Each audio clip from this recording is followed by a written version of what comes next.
What's up, Wig Splitters? 8-week challenge time.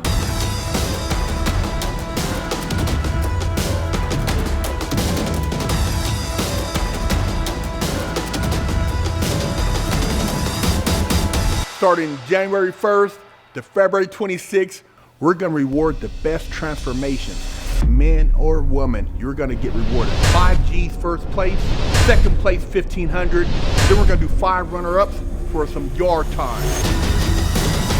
Go to wigsplitterworkout.com for all the details. Let's get in the best shape of your life and go split some wigs.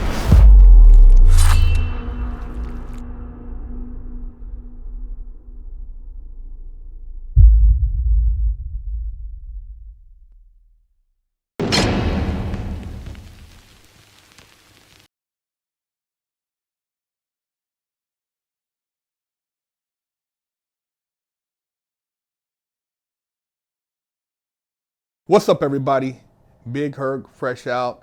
You can tune into another episode of Prison Talk.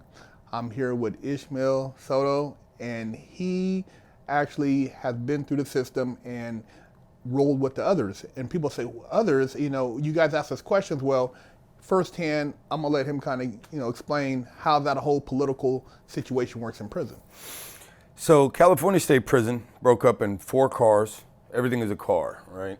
Kind of confusing for me when I walked in. They was just like, who do you hang out with on the street? I walk into county jail. They're like, who do you hang out with? I look at my people, right? People that I knew. There were Arabic people, Asian dudes, black dudes, others and brothers roll together, right? So the others and the blacks in the county, in Dago anyways, roll together. George Bailey is cracking. It's ready to go at all times. And they roll together in that area. Right, when I got to prison, okay, a little bit different. The other car is a neutral car that can kind of do business with and talk to almost all races, but we stick to ourselves. It's comprised of Asian Americans, Middle Easterns, basically anybody that's not black, white, or Hispanic. Me personally, I'm Middle Eastern and Puerto Rican, and it's just kind of where I fit in. Other cars are a very small car. It's the smallest of the cars. And it can sometimes separate depending on who's running it. You might have a USO running the car and they'd be cool with the blacks, right? And then you might have a Vietnamese running the car and they want to do their own thing. It all depends on how they break down. But it's a very loving car, I'll say. Like everybody really truly looks out for each other.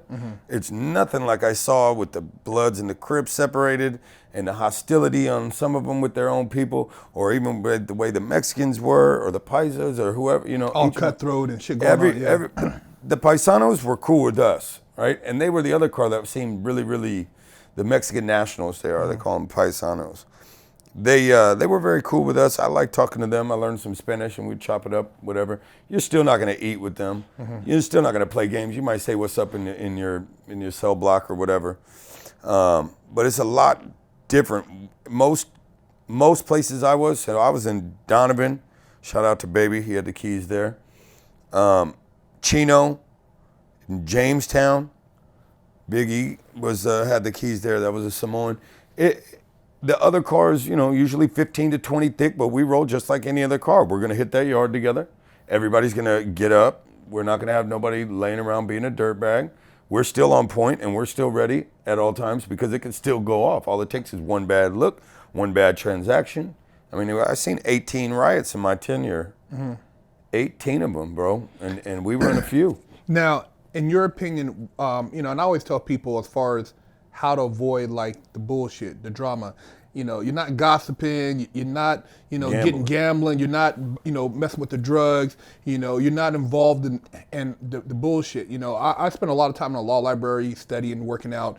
What would you suggest as far as a person, avoiding the pitfalls which a lot of guys get caught up in as far as in the prison system? Mind your own and you live long. Just stick to yourself and read. Read. That's all I did was read. Stay out of the bullshit. Don't talk to people don't speak unless spoken to, and stick to your people. Your people are not going to let you, well, I know the other car, right? The other car is not going to let somebody fall off. You're not going to fall off. They're going to put you in line real quick, and they're going to make you want to be in line so you guys can operate as a car. And another thing too that I like, a lot of guys, they're all and all when they see people like in prison, oh man, that guy, you got to be all you can be. And I tell them, I said, dude, a lot of those dudes on the street is not doing anything. You've seen it where a lot of guys go in there and they want to be like the super inmate. You're gonna get your car pulled. Exactly. You're gonna get your car pulled. That's the one thing prison did for me is it I think it made me more of a man. I don't even think I was a big man when I walked into prison. Right, I walked out. I was with the shit. I learned how to stick to myself, depend only on myself, speak very low, very few words a day. You know what I mean? Mind your own business. Anybody that plays that super inmate, nah.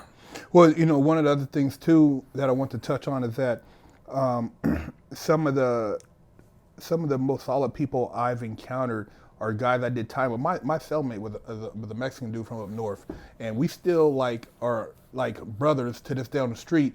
A Korean cat, brother Wang, I did time with. All these dudes we all looked out for each other, and we're still tight. So there are quality people you come across in prison, but you got to be very discerning on who you invite into your circle. Correct. And I think that was the benefit of the other car. It's such a small car, right? And it's very tight knit.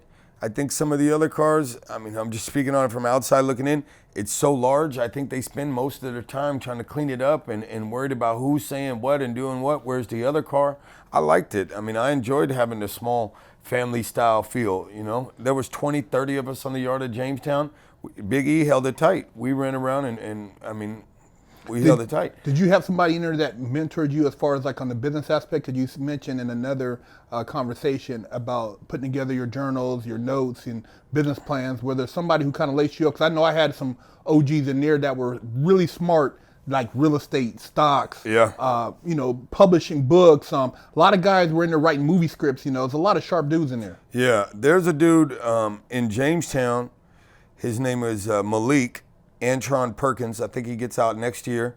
Dude owned a T-shirt shop from the jail. He was down like 19 years from SAC, right? He was from Meadowview, and owned a T-shirt shop. Had been married, had kids, and had businesses, and was writing business plans and models. And I'm all from prison. All from prison. I mean, this dude, all from prison. I was amazed. I mean, his wife was coming to see him all the time. I mean, he had his life situated. Of course, he had the horn and the whole nine, but he was running businesses from prison, and he really sparked my interest and made me want to become an entrepreneur of sorts. Other than that, my bunkie, God rest his soul, he passed away a year after I got out. But my bunkie, Dino, he was really focused on me and was pushing me to. He was like, all these dudes, don't try to be like these dudes. Look, you may want to be like them in here, but out there, they're going to want to be like you. Don't listen to this bullshit.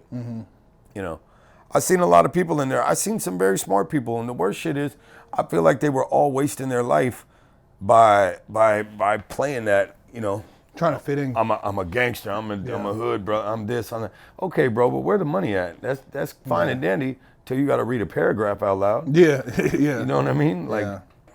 Yeah, I totally feel you on that, man. I mean, a lot of the dudes I met in the feds, is just they had so much time. And there it was a little bit different because most of the guys in there for big money crimes. So a lot of guys were in there and they were very educated.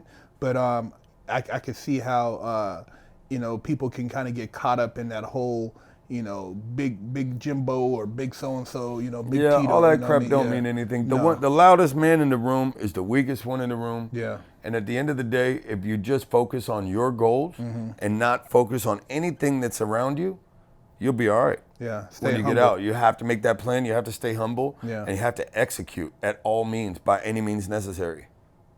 Hey, there you guys have it, man. It ain't about be all you can be. It's about being smart, educating yourself, and getting out here and being successful. This man turned his life around. You can do the same thing.